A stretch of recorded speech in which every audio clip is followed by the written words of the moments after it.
My phone rang, and before I even answered, my son's voice was already shaping the rest of my life. "I'm getting married next week," he said, fast and bright, like he was sharing good news at the end of a long workday. I opened my mouth to congratulate him, but he did not pause. I withdrew all legal documents signed. "You'll have time to move. Everything is handled as I arranged with the title company." There was a brief silence, just long enough for the words to land, and I sold the house. "Everything's handled. You'll have time to move." His tone never changed. Calm, efficient, certain. "I have to go," he added. "There's a lot to plan." Then the line went dead. I stood there with the phone pressed to my ear, listening to nothing. The quiet in the room felt heavier than shouting ever could. My hands were steady, which surprised me. My chest felt tight, but not in the way I expected. There was no rush of tears, no panic, no urge to sit down. Instead, a short sound escaped my throat. I laughed. It startled me enough that I covered my mouth, as if someone might hear. The laugh was not joy. It was not hysteria. It was the sound that comes out when something terrible arrives wearing the wrong face. Only then did I lower the phone. The story you are about to hear is a work of fiction created by the Her Chains Channel team, based on real-life situations to convey lessons about family, emotions, and human values. All characters and events are illustrative. My name is Rowan Ashcroft. Until that moment, my life had been quiet in a way that felt earned. I lived alone, paid my bills on time, and kept my needs small. I had never asked my son for anything after he became an adult. I thought that was respect. I thought that was love. The call replayed in my head, each sentence landing with new weight. Married next week.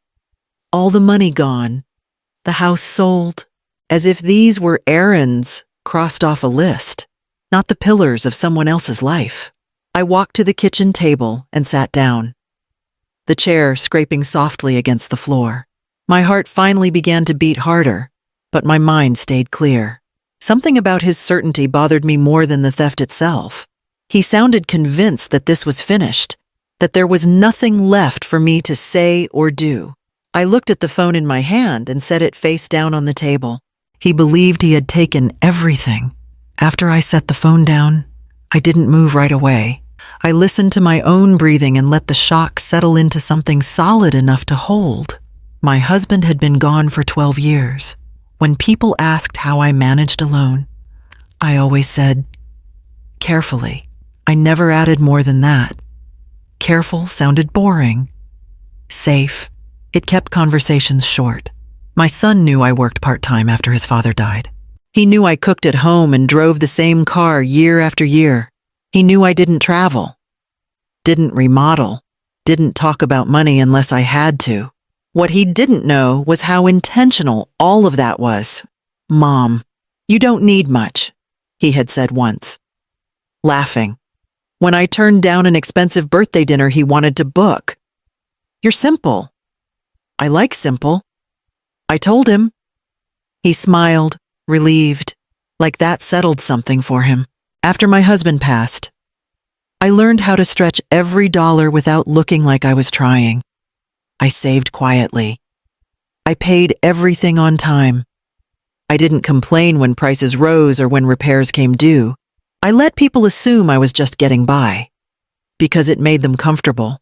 There were moments when my son offered help. "You want me to take a look at your finances?" he asked once. "Just to make sure you're okay." "I'm fine," I said. "I've always been fine." He nodded, satisfied. He didn't push. That should have told me something. From the outside, my life looked small.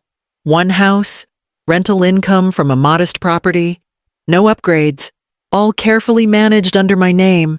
I never corrected his picture of me because it felt unnecessary, because I didn't want to explain myself, because I didn't think I owed anyone proof that I was capable. Sitting there now, I understood how that silence had worked against me. He hadn't stolen from a careful woman with a plan. In his mind, he had taken from someone who wouldn't notice the loss until it was too late. I rested my hands on the table and stayed there, letting that truth settle in. He brought it up casually, the way people do when they don't want something to sound important. "Mom, I've been thinking," he said one afternoon over the phone. "You're juggling too many things. Bills, accounts, passwords. It's a lot." "I've handled it for years," I said. "I know. I'm not saying you can't." He laughed softly. "I just want to help. Let me set up your online banking so nothing slips through." I hesitated. He heard it immediately. "You wouldn't be giving up control," he said. "Just access. I won't touch anything without telling you. I don't want paperwork." I said, "No legal documents." "Of course not," he replied. "This isn't that. No power of attorney, nothing formal." His reassurance came too quickly, like he'd rehearsed it. I pictured him as a boy, sitting at the kitchen table while I balanced checkbooks after dinner. I had taught him how numbers worked, how responsibility worked. The idea that he might use that knowledge against me felt insulting to both of us. "Just online access." I repeated. "That's all?" He said. "I promise," I agreed, telling myself it was practical, telling myself that trusting my own child shouldn't feel like a risk.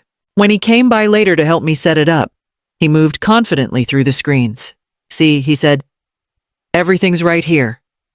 Easy. Don't move anything." I told him. "I won't," he said, not looking at me. "I just want to make sure you're safe." When he left, he hugged me longer than usual. "Now I don't have to worry," he said. That sentence stayed with me.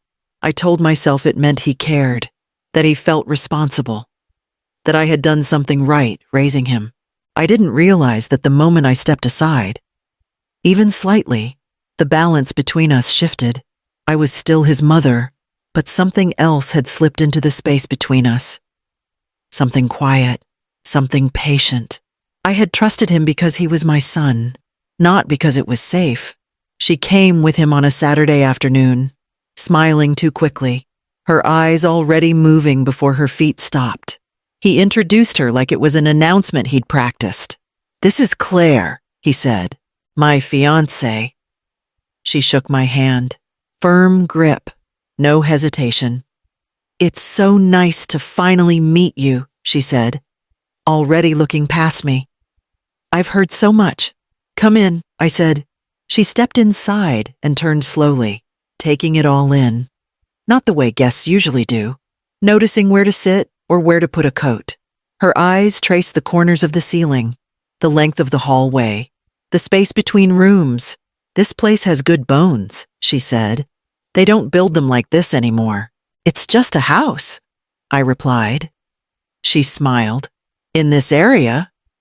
That's not nothing." My son laughed. "She works in real estate. She can't help herself." "I grew up in apartments," Claire said lightly. "Thin walls. Always moving. Owning something solid means security." She glanced at my son. "You understand that, right?" He nodded. "Of course." She walked toward the window, peering out. "Property values around here have climbed steadily. Even modest homes are worth a lot more than people realize." I felt a tightness in my chest.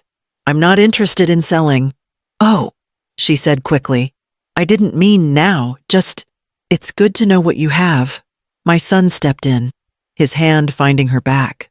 "Mom, she's just curious. She doesn't mean anything by it." "I know what I mean," I said quietly. Claire turned to me, her smile softer this time. "I'm sorry if it sounded rude. I guess I'm sensitive about money. When you grow up without it, you learn to pay attention." "That's understandable," I said. She relaxed at that, as if I'd passed a test. When they left, my son kissed my cheek. "You like her?" "Right, I barely know her," I said. He grinned. "You will." I stood in the doorway watching their car pull away, replaying her words in my head. Not the apology, the part about knowing what you have. She hadn't been looking at my home like a place to live. She had been counting. I checked my accounts the way I always did. coffee cooling beside me, phone balanced in my hand. It was habit, not worry. I expected the same steady figures I'd seen for years. The screen refreshed once. Then again, my savings balance sat there, thin and wrong. What had been built carefully over decades was now barely more than a few $100s. I scrolled, slower this time, my thumb stiff. My checking account followed it down to almost nothing. I didn't breathe. I didn't swear. I stared until the numbers stopped shifting in my head. I called the bank. "Thank you for calling," a woman said. "This is Hannah. How can I help you today? My balances are wrong."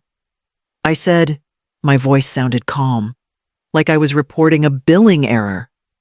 They changed overnight. She asked me to verify my identity. I did, word by word, steady. I heard keys tapping.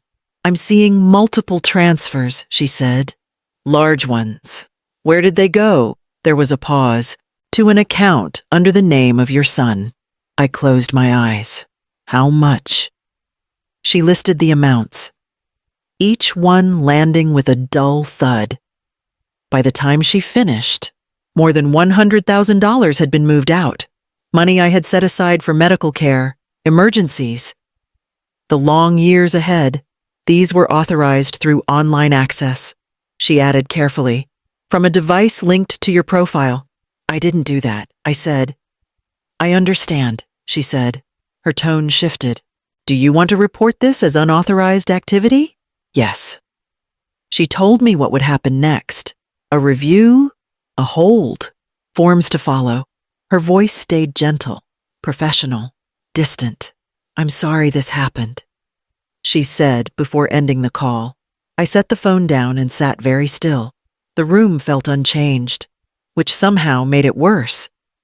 Nothing had collapsed. No alarms had sounded. My life looked exactly the same, except it wasn't. My son's words from the night before replayed in a new order now. Withdrawn. Sold. Handled. He hadn't been exaggerating. The grief didn't come like a wave. It settled slowly, heavy and quiet, pressing down on my chest until I leaned forward and rested my forearms on the table. The numbers hadn't lied, and for the first time, I understood how final his certainty had been. He called that afternoon, like he was following up on a meeting. "Did you see everything?" he asked. "I spoke to the bank," I said. "Good," he replied. "Then you know it's done." "Done," I repeated. "Yeah, the money's already moved, and the house sale closed yesterday. The paperwork's clean." He sounded proud of that. I made sure of it. "What paperwork?" I asked. "The usual stuff," he said quickly. "Forms, authorizations.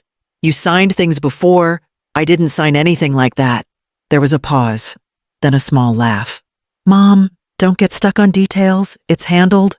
"Handled for who? For us," he said. "For me and Claire. We needed a clean start. You took everything." I said, "You don't need it anymore," he replied. Not unkindly. "You're 65, yeah?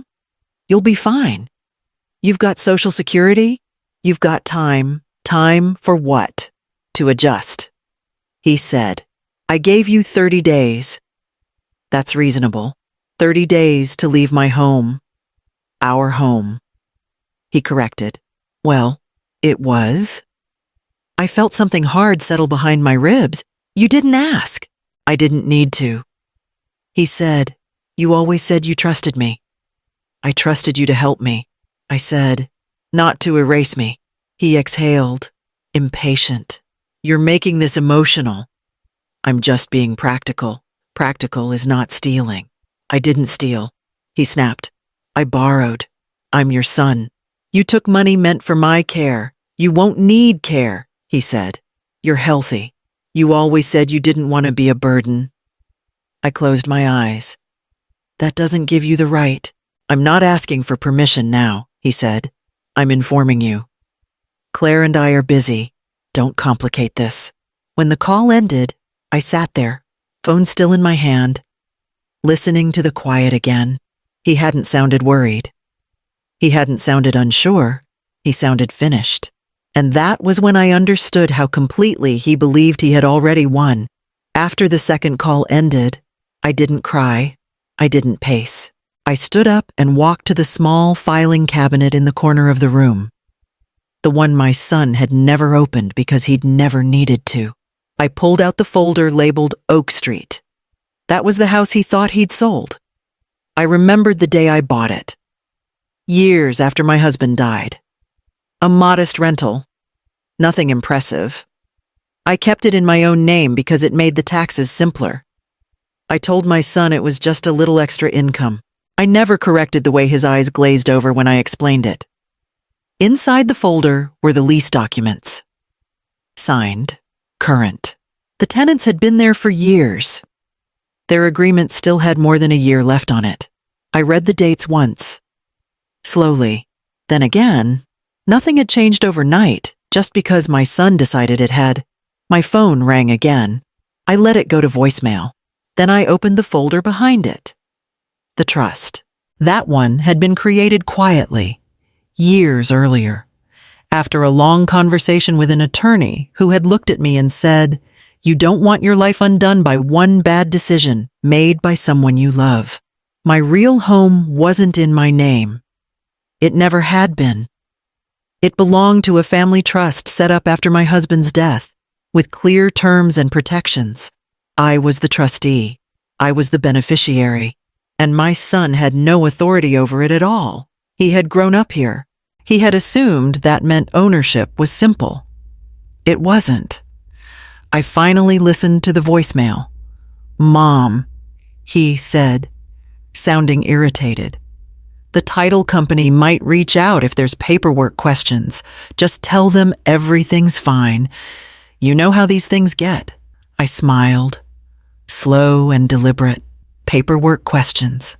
He had sold a house with tenants still living in it. He had done it without disclosure, without authority, and without understanding what he was touching. He had taken my money and thought the rest would fall into place because it always had before. The fear that had been sitting in my chest since the first call loosened. In its place came something colder and steadier. I sat down at the table and lined the folders up neatly. Oak Street, the trust, bank records, notes. My son believed he had taken my home. What he had actually done was expose himself, and that was why I laughed. I didn't call my son back. I called the bank. "This is Maribel Sloan," I said when the representative answered. "I need to report fraud on my accounts." The man on the line paused. "Are you certain, Ms. Ashcroft?" "Yes," I said. Transfers were made without my consent. He asked questions in a measured voice, reading from a script until I interrupted him. "The account they went to belongs to my son." I said, "That doesn't make it authorized." "I understand," he replied, and the tone changed. "We'll open an investigation and place a temporary hold. You'll receive forms today." "Send everything," I said. "I'll sign what applies and return the rest." Next, I called an attorney I'd met years earlier through a library program. His name was Martin Hale. He remembered me. "You sound steady," he said after I explained. "That's good. This won't be, I need to know my exposure," I said, and there was a quiet intake of breath. "If he sold a rental with active tenants and no authority, that's serious. Don't warn him. Bring me the documents." "I have them," I said. "All of them." "Then we move carefully," he said. And quickly, I hung up and dialed the tenants on Oak Street. The woman who answered sounded wary until I said my name. "We're not being evicted." "Are we?" she asked. "No." I said, "Your lease stands. If anyone contacts you about ownership, tell them to call me." "Thank you," she said. And I heard the relief. "We just wanted to know where we stood." "So do I said. I laid everything out on the table after that. Bank statements, lease agreements, the trust papers, Notes I'd written to myself with dates and times. I didn't rush. I didn't second guess. That evening, my phone buzzed with a message from my son, a photo of a venue, white chairs lined in rows. A caption that read, "Counting down." I set the phone face down and slid the folders into a neat stack. He was planning a wedding. I was preparing a record of what he'd done. They came together, unannounced. My son stood a step behind Claire, like he was letting her lead. "Mom," he said, softer than before, "we need to talk. I'm listening," I said, and didn't move aside. Claire stepped in anyway. "We didn't mean for things to go this far," she said. The wedding pressure got intense.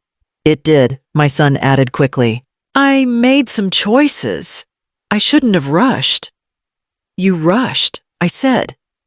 "You didn't ask." He swallowed. "I thought you'd understand. We were going to pay you back after you took everything." I said. Claire's smile thinned. "You're focusing on the wrong part. The wrong part." I repeated. "We're trying to fix this," she said. "But the bank investigation makes it complicated." "I didn't complicate it," I said. "I reported it." My son's voice tightened. "You didn't have to do that." "I did." He leaned forward. "You're putting us at risk. If this keeps going, people might start asking questions about your capacity." Claire crossed her arms. "At your age, confusion happens. Courts take that seriously." "You'd tell them I'm incompetent," I said. "We'd protect ourselves," she replied. "That's just being realistic." My son nodded, relief flickering across his face. "We can arrange care, a facility, somewhere safe." "I'm not going anywhere," I said. "You don't get to decide alone." Claire snapped. "Families make these calls." I looked at my son. "Is that what you think?" He hesitated. Then, "I think you're being difficult." Something inside me settled, clean and final. "Get out," I said. "Mom." "Get out of my house," I said again. "You don't threaten me and call it concern." Claire scoffed. "You'll regret this." "I already chose," I said. "I choose my boundaries." They left without another word. I closed the door and locked it. My hands steady. Reconciliation had been offered. It came with conditions I wouldn't accept. Martin called 2 days later. "The sale is frozen," he said. "No funds move without your signature. The bank investigation is active." "Good," I replied. My voice didn't shake. My son sent one message after that. "We can still talk." I didn't answer. The quiet that followed wasn't empty. It was clean. The house remained mine. The documents stayed in order. The law moved forward at its own pace, steady and indifferent to excuses. When I thought about what I'd lost, I let myself feel it. I didn't pretend it didn't hurt, but I also didn't confuse pain with regret. I learned something I wish I'd known sooner. Love doesn't require surrender. Trust doesn't mean blindness. Family doesn't get to erase you and call it care. Near the end of the day, I closed the folder and turned off my phone. I chose to protect what remained instead of chasing what was gone. If this story resonates with you, take a moment to like, comment, or subscribe. Quiet strength deserves to be shared.